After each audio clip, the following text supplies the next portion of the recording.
So good evening, folks. We're sitting in another special car again. This is Autobahn Talks, and I'm actually currently waiting for my pizza to be ready.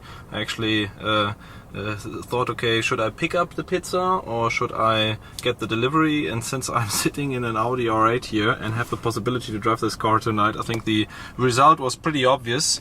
That I said, okay, I'm going for the pickup.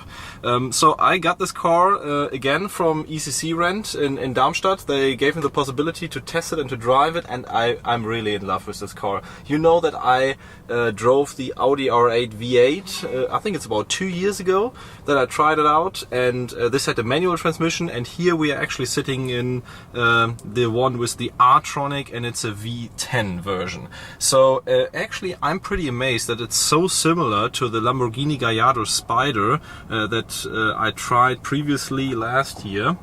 And this car is almost as loud as the Gallardo Spider, I would even say. I don't know if they've done some modifications to the exhaust, but all the negative voices about the V10 having a flat voice and the sound not being that good, I cannot really understand, I have to say.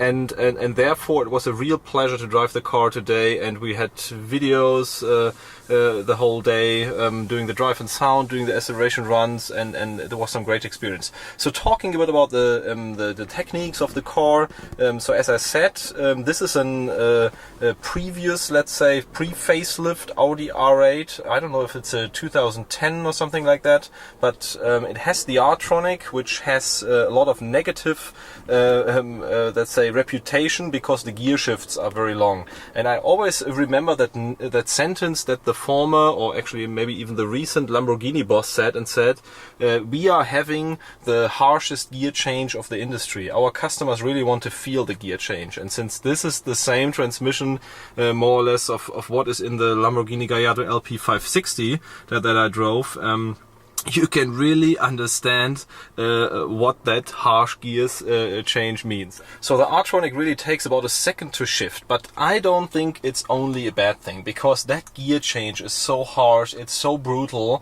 and it's really steps out from all the other gear changes that we are used to today. Of course the S-Tronic is better. I mean, it has better performance, it has more riding comfort, but this still is very special, at least if you drive the car for a few days now. I don't know if I would really choose the R-Tronic still, because the manual transmission in the R8 is a very good transmission. I experienced that.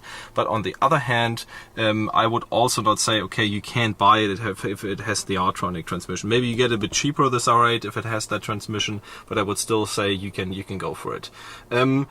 Comparing this to the Lamborghini Gallardo Spider, I really have to say that this engine, it's the 525 horsepower V10 version, really feels stronger than what I had in the Gallardo Spider. And I think that's the case because this is already the 5.2 liter V10, and in the Gallardo Spider it only had the 5 liter V10, so the previous generation 10 cylinders that Lamborghini and Audi actually developed together. You can really feel that from the torque that's already going from the lower revs, and also the power at the high RPMs is more, at least from what I think is more than what the Gallardo Spider had. And I also did this acceleration run on the Autobahn earlier, and I think I clocked it about 12 seconds to 200 due to my lame shifting and not really paying attention to the red line. I didn't manage to get more than 4 seconds, or actually less than 4 seconds to 100, but on the other hand, I think the 12 seconds to 200 are really respectful, also considering this not being a brand new car, not having the S-Tronic transmission. I think this is very good. So what else can I say? So they told me 15 minutes or 20 minutes to pick up my pizza. So this is the time that I now want to spend showing you around the car. Actually, this car has a red interior, has the Bang & Olufsen system, it's white from the outside, and you will actually see that it has the facelift bumpers on the outside. So it already has the Matrix LED lights, I think, or the new LED lights from the facelift, and it also has the new tail lights and the round-shaped, not the oval, but the round-shaped pipes for the V10. Overall, an amazing car. Stay tuned for the great sound footage that we captured today, the acceleration runs. I will also do a startup in my garage, and hopefully you will be able to hear this great V10 sound there. What we are driving in, it was usually the sport mode and the dampers in sport, and the downshifts are really amazing with that. So stay tuned for all the videos that are coming, and have a nice evening.